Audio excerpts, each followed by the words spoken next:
করবি না, তুই পারবি না।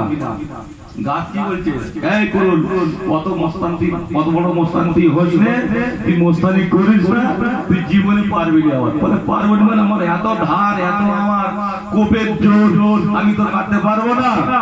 ঠিক আছে, তুই কেমন বলছিস কাটতে পারবো না, কাল সকালটা হোক তো ব্যবস্থা করবো। ওই সময় গাছ বলছো রে, হ্যাঁ তুই আমার কাটতে পারবি, শোন, তুই যদি আমার জাত ভাই কেটে, আমার ডাল কেটে তোর বাঁট বানাতে পারিস, ওই বাঁট ধরে যদি আমাকে মারিস তাহলে আমি কাটবো, নইলে কাটবো না। আচ্ছা, যদি বাঁট না লাগিয়ে কুরুল কাটতে পারবে? পারবে না তো। তাহলে ওই গাছের জাত ভাই ওর সাহায্য নিয়ে ওই গাছকে কাটছে। এটা এইরকম চলছে এখন।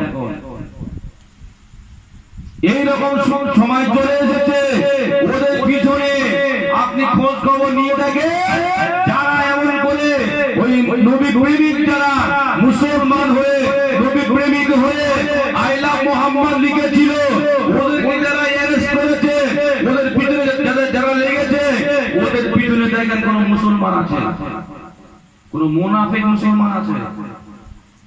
মুনাফিক মুসলমান অনেক আছে, চেনা মুশকিল। ঠিক নয়, মুনাফিক আছে, মুসলমান নামীয় মুনাফিক।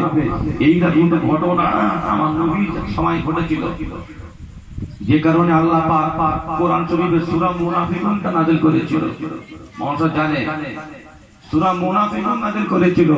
এত বড় জুব্বা, এত বড় দাড়ি, এত বড় পাগড়ি রে বাবা, হ্যাঁ নবী থেকেও বড়, বড় বড় জুব্বা, বড় বড় পাগড়ি, বড় বড় দাড়ি, 5 ওয়াক্ত নামাজ পড়ে পড়ে কপাল কালো হয়ে গিয়েছে।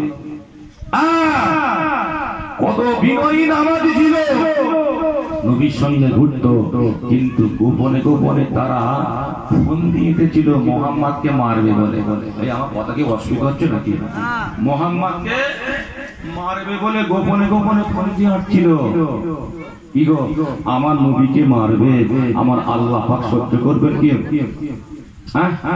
সহ্য করবেন না, আল্লাহ পাক কোনদিন সহ্য করবেন না।